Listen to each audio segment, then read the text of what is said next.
ધોરણ 7 ગણિત પાઠ પહેલો પૂર્ણાંક સંખ્યાઓ। સૌપ્રથમ પ્રસ્તાવના જોઈએ તો સૌપ્રથમ આપેલું છે પ્રાકૃતિક સંખ્યાઓ। પૂર્ણાંક સંખ્યાઓ સમજવા માટે પ્રાકૃતિક સંખ્યા કોને કહેવાય, પૂર્ણ સંખ્યા કોને કહેવાય એ ખબર હોવી જરૂરી છે। તો પ્રાકૃતિક સંખ્યા એને કહેવાય કે જેની શરૂઆત 1 થી થાય અને ધન તરફ અનંત સુધી વિસ્તરેલી હોય તેવી સંખ્યાને પ્રાકૃતિક સંખ્યા કહેવામાં આવે છે। ત્યારબાદ છે પૂર્ણ સંખ્યાઓ। પૂર્ણ સંખ્યામાં 0નો સમાવેશ થાય છે, જ્યારે પ્રાકૃતિક સંખ્યામાં 0નો સમાવેશ થતો નથી। પૂર્ણ સંખ્યામાં 0, ત્યારબાદ 1, 2, 3 એવી રીતે ધન સુધી અનંત સુધી વિસ્તરેલી હોય છે પૂર્ણ સંખ્યાઓ। અને ત્યારબાદ આવે છે પૂર્ણાંક સંખ્યાઓ, જેમાં 0, ધન સંખ્યાઓ અને ઋણ સંખ્યાઓ આ તમામ સંખ્યાઓનો સમાવેશ થઈ જાય છે, એટલા માટે તેને પૂર્ણાંક સંખ્યાઓ કહેવામાં આવે છે। ત્યારબાદ આપેલું છે કે 0 એ પૂર્ણાંક સંખ્યાઓના સરવાળા માટે તટસ્થ સંખ્યા છે। આપણે અહીંયા પૂર્ણાંક સંખ્યાઓનો સરવાળો કરીએ તો 0 સાથે તેનો સરવાળો કરીએ તો આપણને જવાબમાં પૂર્ણાંક સંખ્યા જ મળશે, એટલા માટે 0 એ પૂર્ણાંક સંખ્યાઓના સરવાળા માટે તટસ્થ સંખ્યા છે। ત્યારબાદ જે બે સંખ્યાઓનો સરવાળો શૂન્ય થાય તેને વિરોધી સંખ્યા કહે છે। ઉદાહરણ આપેલું છે કે -4 અને +4 બંનેનો સરવાળો 0 થાય છે, એટલા માટે આ બંનેને એકબીજાની વિરોધી સંખ્યા કહેવાય છે। હવે પ્રશ્ન તરફ જઈએ। પ્રશ્ન પહેલો, સાચો વિકલ્પ પસંદ કરીને બોક્સમાં જવાબ લખવાનો છે। એમાં પહેલું છે નીચેનામાંથી કઈ એમની વિરોધી સંખ્યા નથી? એમની વિરોધી સંખ્યા કઈ કહેવાય? -m। તો આમાંથી કઈ એવી સંખ્યા છે જે -m નથી?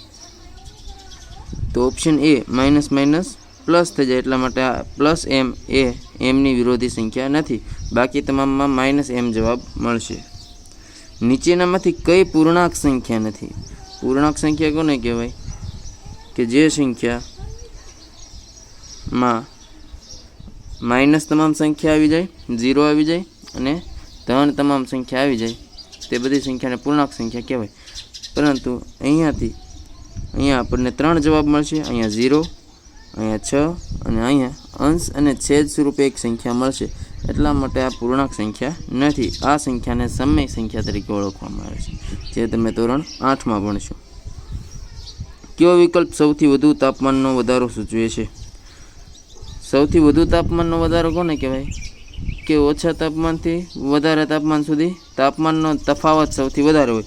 તો અહીંયા તાપમાનનો તફાવત લીધો આપણે 34 - 25, તો અહીંયા જવાબ આવે છે 9, અહીંયા જવાબ આવે છે 10, અહીંયા 1 અને અહીંયા 8, તો સૌથી વધારે તાપમાનનો તફાવત છે અહીંયા, એટલા માટે સૌથી વધુ તાપમાનનો વધારો ઓપ્શન બી -8 થી +2 સુધી જોવા મળે છે। ત્યારબાદ છે નીચેની સંખ્યા રેખા જોઈને નક્કી કરો ક્યુ વિધાન ખોટું છે। તો અહીં ક્યુ એ -5 કરતાં નાની સંખ્યા છે। અહીંયા જુઓ તમે, -5 કરતાં જમણી તરફ જઈએ એટલે મોટી સંખ્યા મળે, એટલા માટે ક્યુ એ -5 કરતાં મોટી કહેવાય, પરંતુ અહીંયા નાની સંખ્યા લખેલું છે, એટલા માટે ખોટો જવાબ છે। પેટર્ન પૂર્ણ કરો। અહીંયા પેટર્નમાં દર એક અંક બાદ 30 ઉમેરેલ છે, એટલા માટે આપણે 30 ઉમેરતા જઈએ તો અહીંયા -8 + 30 કરીએ એટલે જવાબ મળશે આપણને 22, ઓપ્શન ડી। ત્યારબાદ છે અહીંયા -5 ગુણાકારમાં કૌંસમાં 4 + -3 બરાબર -5 ગુણાકારમાં 4 પ્લસ જવાબ શું મળશે? તો પહેલાં અહીંયા શું કરેલ છે? -5નો 4 સાથે ગુણાકાર અને ત્યારબાદ આપણે -5નો -3 સાથે ગુણાકાર કરીએ એટલે જવાબ મળે -5 ગુણાકારમાં -3। અહીં પ્રથમ પદ આપેલું છે અને બીજું પદ આપણને આ મળશે।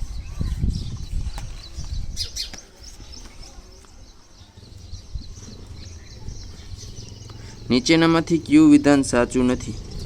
2 ઋણ પૂર્ણાંક સંખ્યાનો ગુણાકાર હંમેશા ઋણ પૂર્ણાંક મળે, આ વિધાન ખોટું છે। આપણે અહીંયા 2 ઋણ પૂર્ણાંક સંખ્યાઓનો ગુણાકાર કર્યો તો આપણને ધન પૂર્ણાંક સંખ્યા મળી, એટલા માટે ઓપ્શન ડી એ ખોટો છે, બાકી બધામાં જવાબ સાચો મળે છે।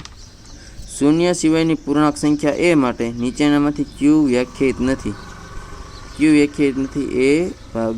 એ ભાગાકારમાં 0 આ શક્ય છે ને, એટલા માટે એ વ્યાખ્યાયિત કરી શકાય નહીં। સંખ્યા રેખાની મદદથી જણાવો ક્યુ બિંદુ -4 દર્શાવે છે? તો આપણે સંખ્યા રેખા જોવી પડે સૌપ્રથમ।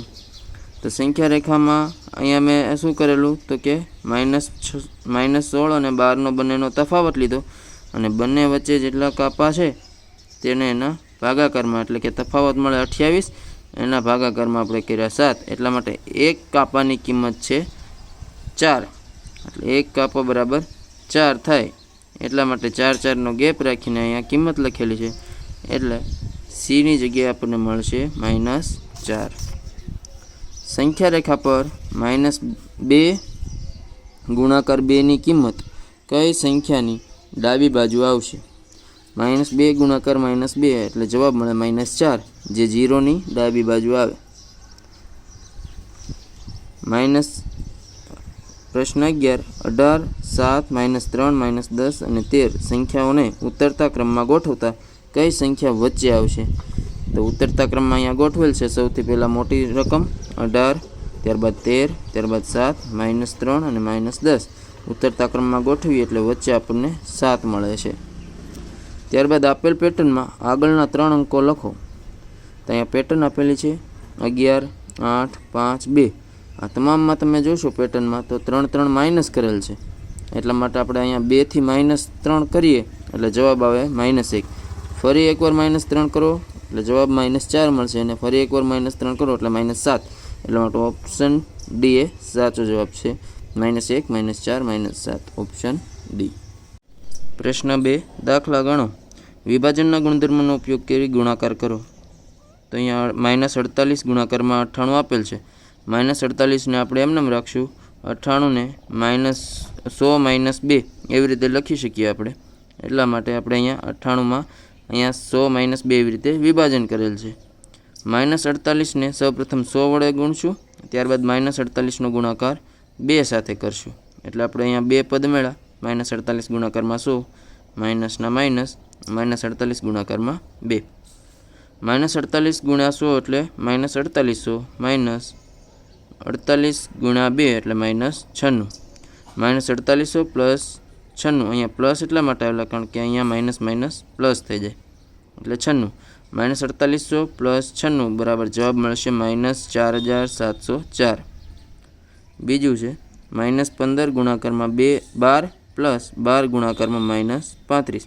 અહીંયા સરવાળાની વચ્ચે નિશાની આપેલી છે અને બંને બાજુ ગુણાકાર છે અને 12 બંને બાજુ સરખા છે, એટલા માટે આપણે 12ને સામાન્ય કાઢીએ.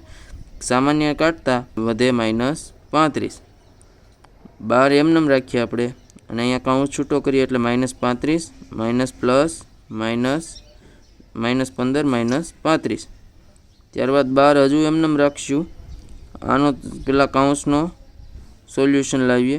-35 અને -15 જવાબ મળશે -50. ત્યારબાદ -50નો 12 સાથે ગુણાકાર કરીએ એટલે જવાબ મળશે -600.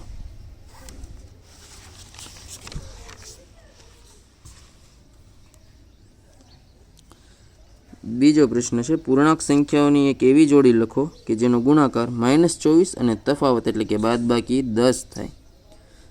તો આવી એક જોડી લખવાની કે જે સંખ્યાઓનો ગુણાકાર -24 થવો જોઈએ અને તફાવત 10 થવો જોઈએ.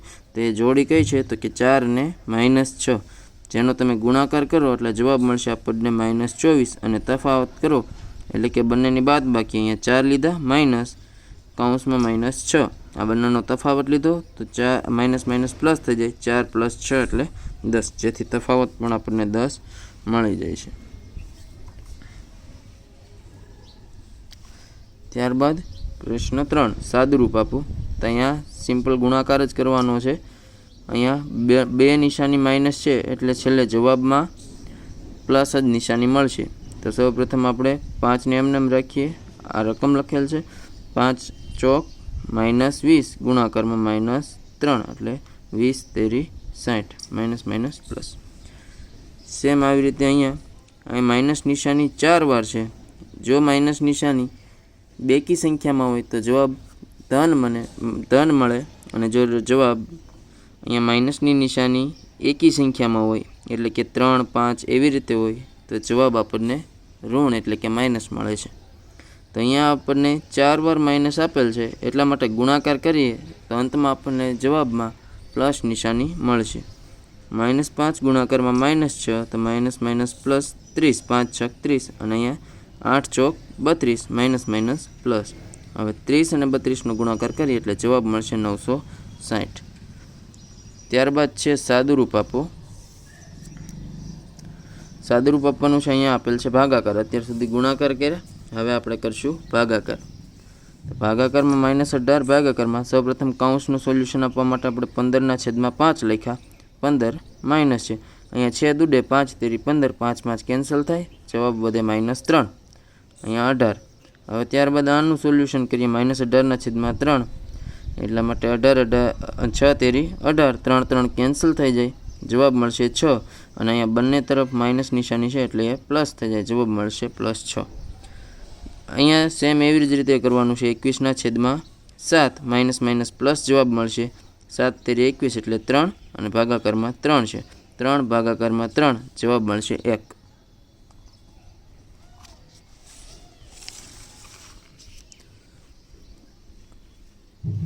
પ્રશ્ન નંબર 5.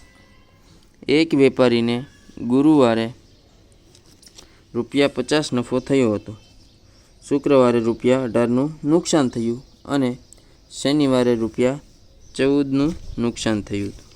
તો તેનો 3 દિવસનો ચોખ્ખો નફો કે નુકસાન શોધો. હવે એને નુકસાન ગયું કે નફો થયો તે આપણે જાણવાનું છે. તો આપણે સૌ પ્રથમ નફો થયો છે તેને પ્લસ સંજ્ઞા વડે અને નુકસાનને માઇનસ નિશાની વડે દર્શાવશું. ગુરુવારનો નફો છે 50, નફો થાય એટલે +50. શુક્રવારનો નુકસાન ગયું છે એટલે શુક્રવારનો નફોને -18, અને શનિવારનો નફો તો કે નુકસાન ગયું છે એટલે -14. નુકસાન ગયેલા માટે આપણે માઇનસ વાપરીએ છીએ. હવે 3 દિવસની કુલ કિંમત શું થાય? કુલ માટે આપણે સરવાળો કરીશું આ ત્રણેયનો. તો +50 પ્લસ -18 પ્લસ -14, ત્રણેયનો સરવાળો કર્યો તો 50 -18 -14, minus plus minus minus plus minus. તો 50 -18 એટલે 32, -14 એમને 32 - 14 એટલે જવાબ મળે 18. તેથી વેપારીને 3 દિવસનો ચોખ્ખો નફો ₹18નો મળ્યો. 18 રૂપિયે નફો મળ્યો, કારણ કે પ્લસમાં જવાબ છે. જો માઇનસમાં જવાબ હોય તો એ નુકસાન કહેવાય. પ્રશ્ન નંબર 6. 50 પ્રશ્નોની કસોટીમાં વિદ્યાર્થીઓને દરેક સાચા જવાબ માટે 2 ગુણ અને ખોટા જવાબ માટે -2 ગુણ અને દરેક પ્રયત્ન ન કરેલ જવાબ માટે 0 ગુણ આપવામાં આવે છે. આ કસોટીમાં યશને 94 ગુણ મળેલા છે. તો યશના સાચા જવાબ અને ખોટા જવાબની શક્યતાઓ જણાવો. તો યશને સાચા જવાબ અને ખોટા જવાબની શક્યતા માટે આપણે સૌપ્રથમ સાચા જવાબના ગુણ કેટલા છે? તો કે +2, અને ખોટા જવાબના ગુણ છે -2. યશને કુલ ગુણ કેટલા મળેલા છે? 94. એટલે જો કુલ ગુણ 94 હોય તો એના સાચા પડેલા પ્રશ્નો કેટલા હોય? 47 સાચા હોય, કારણ કે 94 ભાગ્યા 2 કરીએ એટલે આપણને 47 મળે. હવે એની શક્યતાઓ કેટલી? તો કે સાચા જવાબ કેટલા હોય? એના 47 હોય, ખોટો જવાબ એ કંઈ કરેલ ન હોય, અને 3 પ્રયત્નો કરેલા ન હોય, કારણ કે 50 પ્રશ્નો કુલ થવા જોઈએ. એટલે 47 અહીંયા, ખોટા જવાબના 0 અને પ્રયત્ન ન કરેલાના 3, એટલે 50 પ્રશ્નો થઈ ગયા, અને સાચા જવાબ 47 છે એટલે 94 ગુણ થઈ ગયા. બરાબર. બીજી એક શક્યતા છે, સાચા જવાબ એણે 48 કર્યા હોય, ખોટો જવાબ 1 કરેલો એટલે 48 માઇનસ ખોટા જવાબ માટે -2 એટલે 48 - 2 એટલે સાચા જવાબ કેટલા છે? 48, એટલે 48 ગુણ્યા 2 કરો એટલે જવાબ મળશે આપણને 96, જેના 96 ગુણ થયા.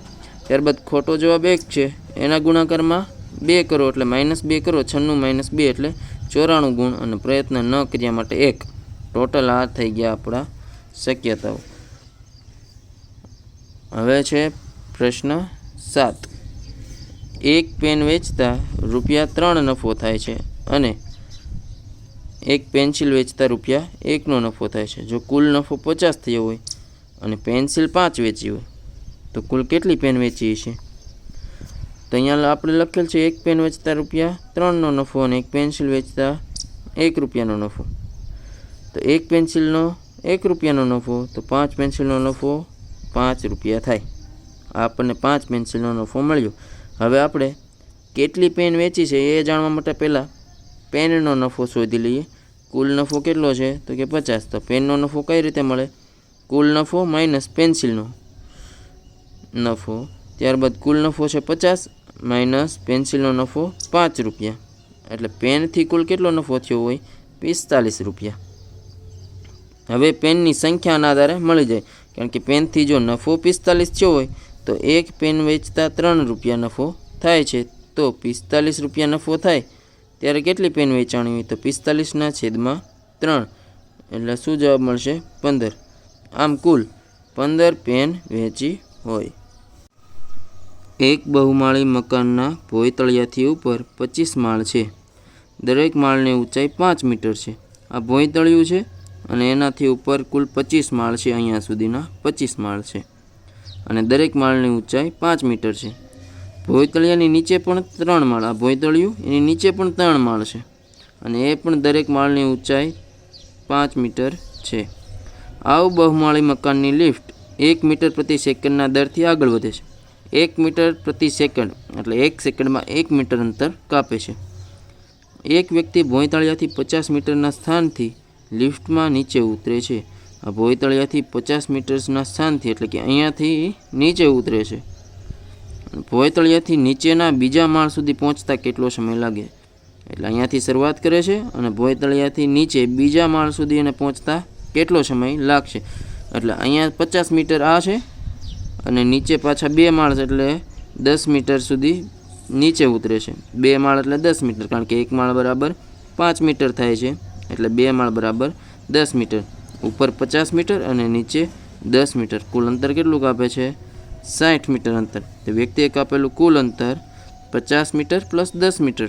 50 મીટર ઉપર અને 10 મીટર ભોંયતળિયાની નીચે, એમ કુલ 60 મીટર અંતર કાપે છે. એના માટે લાગતો સમય કેટલો? તો 1 મીટર 1 સેકન્ડમાં કાપે છે. 1 મીટર 1 સેકન્ડમાં. તો એણે કુલ અંતર કેટલું કાપેલું છે? તો કે 60 મીટર. તો 60 મીટર માટે 60 સેકન્ડ લાગે. એટલા માટે 60 સેકન્ડ બરાબર 1 મિનિટ. એટલા માટે વ્યક્તિને ભોંયતળિયાથી ઉપર 50 મીટરથી નીચે બીજા માળ સુધી પહોંચતા 1 મિનિટ સમય લાગશે. પ્રશ્ન 9. મહિનાની શરૂઆતમાં તમારા બચત ખાતામાં ₹500 જમા છે. 1 મહિના દરમિયાન તમારા ખાતામાં થયેલ લેવડ દેવડ નીચે કોષ્ટકમાં દર્શાવેલ છે. આ લેવડ દેવડના અંતે તમારા ખાતામાં કેટલી રકમ જમા હશે તે શોધો. આ કોષ્ટકમાં તમારે કુલ લેવડ દેવડ તમારે કેટલી થઈ છે? શરૂઆતમાં 500 તો હતા જ ખાતામાં અને ત્યારબાદ મહિનામાં ચૂકવણું આટલું થયું અને આટલા જમા થયા. તો છેલ્લે રકમ કેટલી બચે તે આપણે જાણવાનું છે. તેના માટે સૌપ્રથમ મહિનાની શરૂઆતની રકમ 500. હવે કુલ જમા રકમ આપણે લઈ લઈએ. જમા રકમ એટલે 200 અને 150 એ બેનો સરવાળો કરીએ એટલે જમા રકમ થાય 350 રૂપિયા.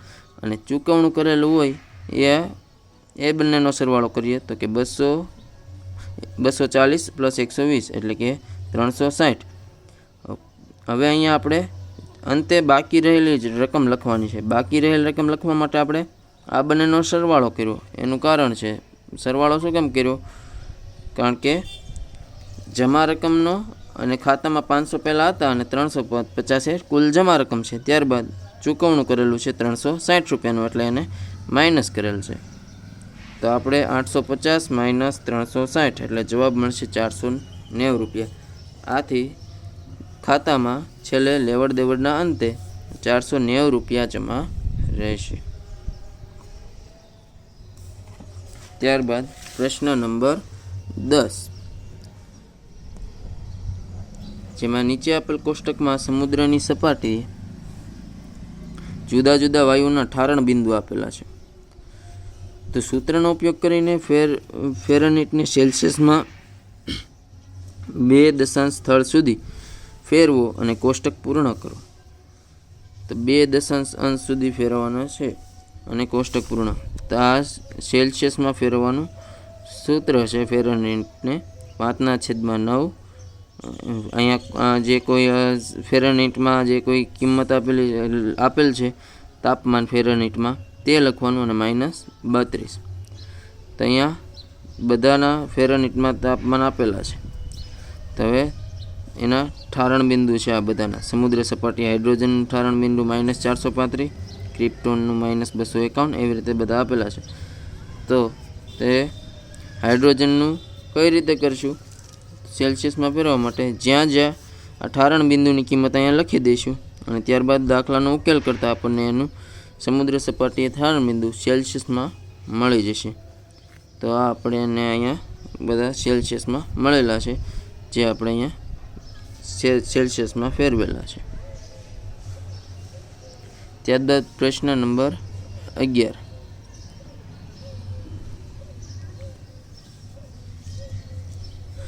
જો આ સ્ટાર ક્રિયા હોય અને પૂર્ણાંક સંખ્યાઓ a અને b માટે હોય તો a સ્ટાર b બરાબર a ગુણાકારમાં b પ્લસ a ગુણાકારમાં a પ્લસ b ગુણાકારમાં b. તો આપણે અહીંયા એની જગ્યાએ -3 પ્રથમમાં અને બીની જગ્યાએ -5 મૂકીને સોલ્યુશન લાવવાનું છે. તો શું જવાબ મળશે? તો a ગુણાકારમાં b એટલે -3 ગુણાકારમાં -5 પ્લસ એની કિંમત -3, અહીંયા પણ એની -3, b માટે -5 અને અહીંયા b માટે -5. તો 5 તેરી 15 પ્લસ 15 પ્લસ 3 તેરી 9 પ્લસ અને 5 25 એટલે પ્લસ 25. સાદુરૂપ આપતા આપણને જવાબ મળશે 49. એવી જ રીતે બીજું -6 સ્ટાર 2 એ પણ શોધવાનું છે. તો અહીંયા a ગુણાકારમાં b, a ગુણાકારમાં a પ્લસ b ગુણાકારમાં b.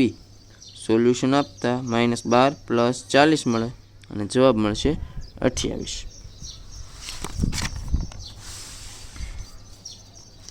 ત્યારબાદ પ્રશ્ન નંબર 12.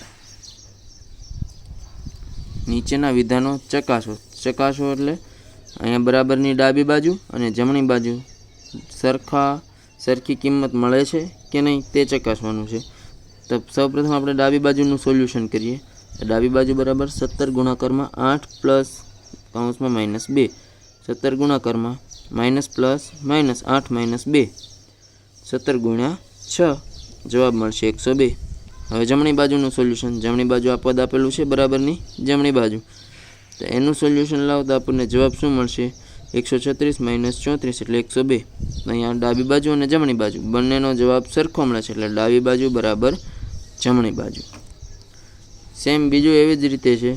ડાબી બાજુ આ કિંમત આપેલી છે, એનું આપણે સોલ્યુશન કરીએ તો 3 દુ 6 ગુણાકારમાં 3 તો છે જ, 6 તેરી 18. ડાબી બાજુનો જવાબ મળે છે 18. જમણી બાજુ તો અહીંયા 3 દુ 6 -6 અને -3 તો 6 તેરી 18 પ્લસ, તો જમણી બાજુ પણ જવાબમાં મળશે આપણને 18. તો ડાબી બાજુ બરાબર જમણી બાજુ સાબિત થાય છે. હવે પ્રશ્ન 13. પ્રશ્ન 13માં એવું કીધું છે કે વિભાગ A અને વિભાગ Bમાં આપેલ પૂર્ણાંક સંખ્યાઓના ગુણાકાર કરી શક્ય એટલી જોડી શોધો કે જેનો ગુણાકાર -18 થી -5ની વચ્ચે આવે. આ વિભાગ A નો ગુણાકાર વિભાગ B સાથે કરવાનો અને એવી જોડી લખવાની કે જે બે સંખ્યાઓનો ગુણાકાર -5 અને -18 આ બંનેની વચ્ચે હોય. તો સૌપ્રથમ આપણે -4નો 1 સાથે ગુણાકાર કરશું તો -4, જે આ બેની વચ્ચે આવતો નથી, એટલા માટે અહીંયા જોડી લખેલ છે કે -4નો 3 સાથે ગુણાકાર કરો તો -12 મળે, જે -18 અને -5ની વચ્ચે આવે. 7નો ગુણાકાર 1 સાથે કરો -1 સાથે, તો જવાબ મળશે -7.